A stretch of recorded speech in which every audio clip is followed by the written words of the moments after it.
महाराणी कौसल्याचा सावळा रामचंद्र दिसामासाने वाढला. बालवयातच त्यानं धनुर्विद्या आत्मसात केली, धार्मिक ग्रंथ अभ्यासले. त्याच्या समवेत त्याची लक्ष्मणादी लहान भावंडही निष्णात झाले.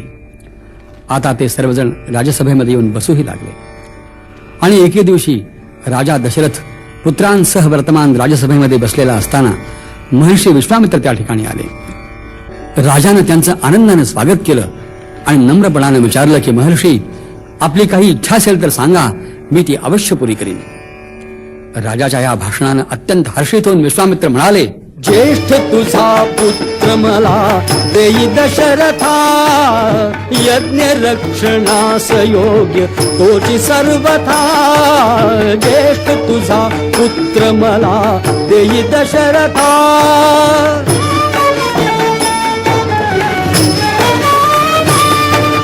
मायावी रात्रिंचर कष्टविती मजसी फार. मायावी रात्रिंचर कष्टविती मजसी फार. कैकवार करून यज्ञ नाही सांगता. ज्येष्ठ तुझा पुत्र मला देई दशरथा.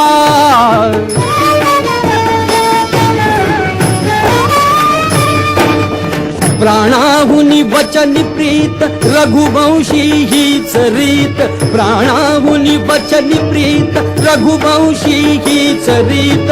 दाखवी बघ राम स्वतः पूर्ण सिद्धता. ज्येष्ठ तुझा पुत्र मला देई दशरथा.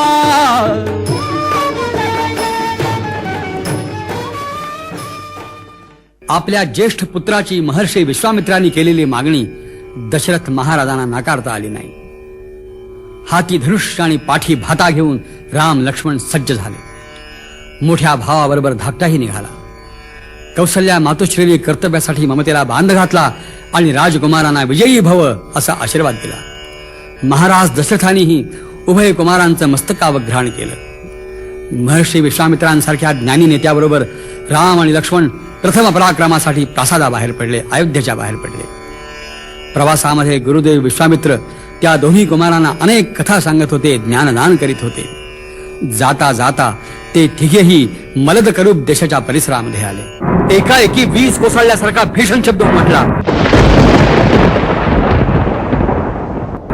एक महाभयंकर राक्षसी त्यांच्या मार्गामध्ये आडवी आली आणि संतप्त महर्षी विश्वामित्रांनी श्रीरामाला आज्ञा केली, सोड झणकार मुका सोड रे सायका. मारही त्राटिका रामचंद्रा. मारही त्राटिका रामचंद्रा. दुष्ट मायाविनी शापिता यक्षिणी वर्तनी दर्शनी ही अभद्रा. जोड झणकार मुका सोड रे सायका. मारही त्राटिका रामचंद्रा.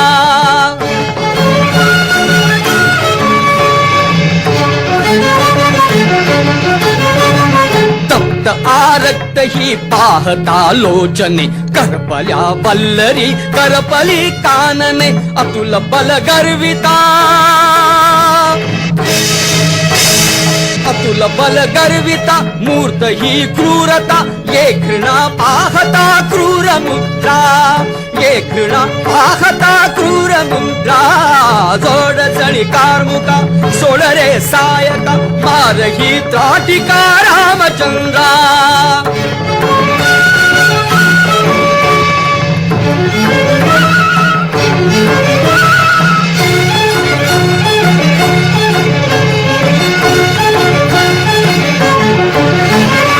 ऐकते हास्य तू दंत दाढा पहा. मरून हस्ती जणू भरून गेली गुहा. मृत्यू छाया जशी. मृत्यू छाया जशी येत से ही तशी. ओढ दोरी कशी मोड तंद्रा. ओढ दोरी कशी मोड तंद्रा. जोड झणकार मुका सोड रे सायका. मारही त्राटिका रामचंद्रा.